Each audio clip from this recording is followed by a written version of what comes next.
Guys ඔන්න අපි සමතන view point එකට යන ගමන් ඉන්නේ. දැන් අපි view point එකට ආවා.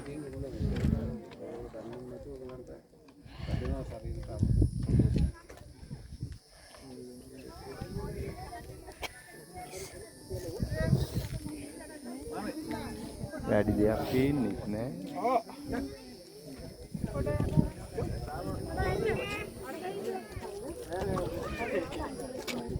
ඔව් ඒක හොඳයි. අපි ඉන්නේ මධ්‍යම පළාත අවසානයේ. මේ පළාත තමයි පල්ලෙන් තියෙන්නේ. මේ ඉහට මෙහා මධ්‍යම. ඒක පල්ලෙහා කුඹුර වගා ගන්න මීටර් 350කට එහා මේ කුඹුර දාන්න බෑ. ඒතර මෙතන දේශගුණ දෙකක් තියෙනවා. මේක වෙට් සෝන් එක පල්ලෙහා ඩ්‍රයි සෝන් එක. අඳුකර වීලි කලාපේ තමයි පල්ලෙහා. ඒකට ඒක කුඹුර පැහැදිලිව බලා ගන්න පුළුවන් අර තද කොළ පාට කුරු ගස් තියෙන්නේ. ඒව ඇවිල්ලා වෙට් සෝන් එකේ. ලාකොළ පාට උස ගස් තියෙන්නේ ඩ්‍රයි සෝන් එකේ. ඒතර මෙතන අඩි 6438ක් උසයි. මුළු මට්ටමේ ඉඳලා අංශක 360ක වීව් එකක් තමයි බලා ගන්න තියෙන්නේ. එතකොට මේ ඉස්කෝලේ යන ළමයින්ට එහෙම වැදගත් වෙනවා ලංකාවේ තියෙන සානු 5ක්. අහලා තියෙනවද ඒවා? හැටන් සානු, මාතලේ සානු, මහවැලිතැන්න සානු, කොස්නන්ත සානු, වැලිමඩ සානු. ඒ වැලිමඩ සානු තමයි ඔයගොල්ලන්ට තියෙන්නේ. මෙතන ලංකාව උස කඳු 10ක් තියෙනවනේ. 10න් 9ක් පේනවා. අර පේන්නේ ආයත නමනු කොළ කන්ද. මැදින් තමයි ඒක තියෙන්නේ. 9ක් තියෙන 9ක් නමනු කොළ තියෙන්නේ. මොන් දෙකක් තුනක් තමයි පේන්නේ. ඊට පස්සේ මේ තියෙන පිදුරු තලාගල කන්ද ලංකාව උසම එක අඩි 4281ක් උසයි. ලංකාවට නැවක් ට්‍රේන් එකක් අපිට නොදන්නවා ඇතුල් වෙන්න ඕන දැනගන්න පුළුවන් රඩාර් එක තියෙන එකේ. Towers channel, i channel, Supreme TV ඒකින් තමයි විකාශනය වෙන්නේ. ඊට පස්සේ අර ටවර්ස් දෙකක් පේන්නේ. ඒක තමයි කිකිලියා මාන කියලා කියන්නේ. කිකිලියා මාන. ඔය ඒ කණු දෙක හරහා තමයි ලංකාව පුරා වෙන පොලිස් මැසේජ් යන්නේ ඒක හරහා තමයි. ඒතර පොලිස් මැසේජ් සංනිවේදන කරුණා පළවෙනියෙන් ඉදි කරපු එක තියෙන්නේ ඔය කන්ද තමයි. පොඩියට පේන්නේ කන්ද කරුණා. ඒ දෙකත් එක මෙහාට ඒක තමයි ඉස්සල්ලාම සංනිවේදන කරුණක් හැටියට ඉදි කරලා මේ මැසේජ් යවන්න පටන් ගත්තේ. ඊට පස්සේ තමයි අනිත් ඒවා ඉදි වෙලා තියෙන්නේ. ඉතින් ඔය කිලියාමාන කන්දේ තියෙන පල්ලෙහා ගෙවල් ටික තමයි ලංකාවේ උසම ගම්මානේ. සාන්තිපුර කියන ගම. එතකොට ඒ සාන්තිපුර කියන එකත් මේක නුවරඑළියටම മന്ത്രിවරයෙක් ඇති කරපු පළවෙනි ගම්මානේ. එයා පුර 7ක් ඇති කරලා තියෙන නුවරඑළිය නගරේට.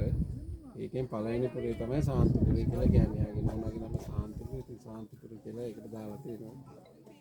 ඊට පස්සේ කලාපුර, වීතපුර, ගජබාපුර, ගැමනපුර ඒ වගේ කියලා පුර 7ක් තියෙනවා දැන්. ඒක කණු 4ක් විතර තියෙන එක තමයි සිංගල් ට්‍රී කියලා කියන්නේ. අරකද? ඔව්. ඊට පල්ලෙන් පේන්නේ සිංගල් ට්‍රී පන්සල ලංකාවේ දෙවෙනි උස පන්සල ලස්සන. ඊට පිටිපස්සෙන් අන්තිමට පේන්නේ කන්දක් ඒක තමයි ග්‍රේට් වෙස්ටර්න් කියලා කියන්නේ. ග්‍රේට් වෙස්ටර්න් අහලා තියෙනවද? ග්‍රේට් වෙස්ටර්න් කියන්නේ ලංකාවේ තුන්වෙනි උස ලස්සනම ස්ටේෂන් එක කියන්නේ ග්‍රේට් වෙස්ටර්න්. කන්ද පල්ලෙහා තමයි ඒක තියෙන්නේ. කන්දටයි ස්ටේෂන් එකටයි දෙකටම එකම නම තමයි කියන්නේ ග්‍රේට් වෙස්ටර්න් කියලා. මේ දිගට තියෙන කොනිකල් හේල් මේක සතපෙන බුදු පිළිම කියලා කියනවා.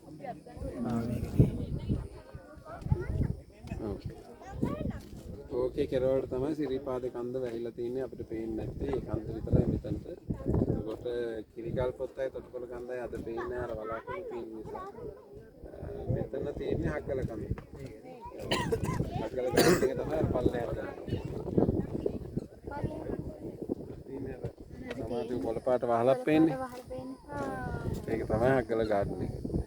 එතකොට පාරිසරික සංචාරක කලාපය කියන්නේ මේකට පිට වාහන ඇතුළට එන්න දෙන්නේ නැහැ. ඔයාලා ආපු වාහන එළියට ගන්න දෙන්නෙත් නැහැ. ඒකට හේතුව මේ කරන්නේ බීජාර්ථපල් වගාව. රජයේ බීජාර්ථපල් ප්‍රෝග්‍රෑම් එකෙන් තමයි ආවේ ඔයගොල්ලෝ. මේ වගාව හදලා ගොවි මාතෘක තමයි දෙන්නේ මේ බීජ. බීජ නිෂ්පාදනය කරලා ගොවි මාතෘක දෙනවා. ඒගොල්ලෝ අල හදලා ඔයගොල්ලන්ට දෙනවා කැමති. ඔය විස්තර දැනගන්න තියෙනවා නම් අහන්න. ගයිස් ඒ තමයි මෙතන තියෙන විස්තර ටික දැන්. විස්තර කරන කෙනා කියලා දුන්නේ.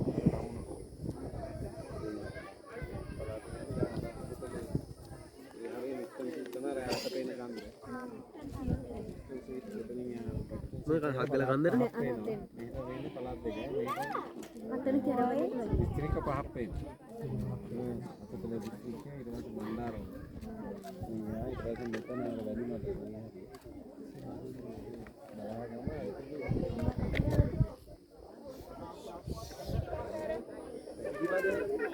සිලිපාද වැහිලා තියෙන්නේ මේ කොනිකල් හිල් එකේ කෙරවලට. අර පැත්තේ කෙරවලට.